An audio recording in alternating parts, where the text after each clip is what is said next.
I'm now pleased to recognize Senator Tillis from North Carolina, the home of Camp Lejeune, the home of many military installations like Fort Bragg, a great member of our committee, and I'm proud to have him as one of the co-sponsors of the Veterans First bill. Senator Tillis.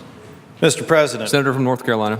Thank you, Mr. President. Mr. President, I am proud to represent North Carolina. North Carolina has nearly 1 million veterans in the state.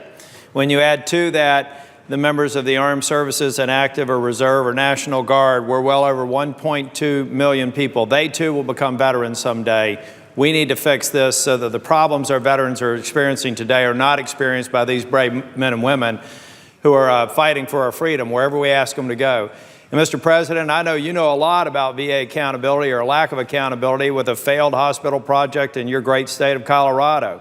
We have problems. We have to increase the accountability in the VA. In 2014, in the wake of the Phoenix waitlist scandal, Congress came together and demanded accountability. That's why they passed the Veterans Choice Act.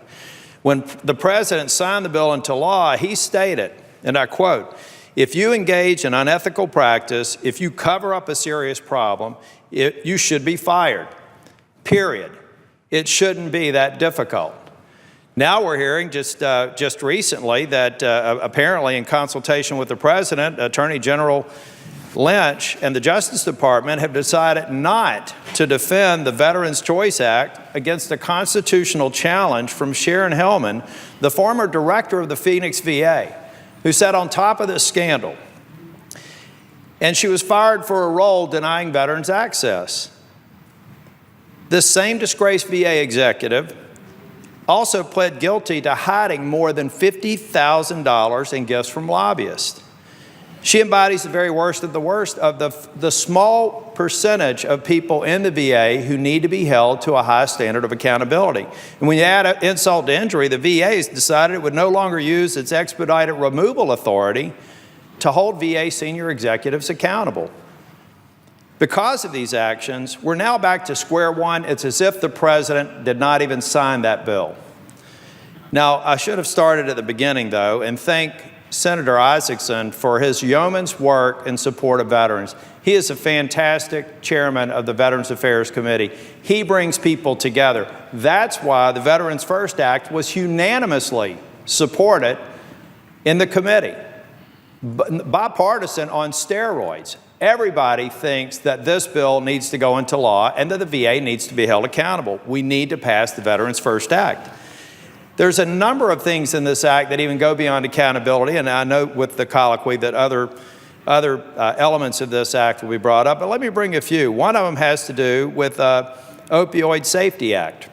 What we're trying to do is improving the safety and supervision and treatment plans for veterans who legitimately need some sort of pain medication, possibly an opioid prescription regimen. The Whistleblower Protection Act. We need more people, eyes and ears in the VA, who are comfortable with saying something isn't right here, and I need to be able to report up and know that my job is not at risk because I'm doing the right thing. That's in the Veterans First Act.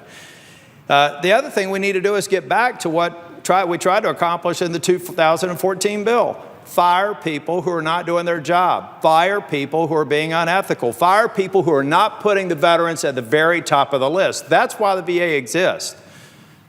The VA doesn't exist for their own sake.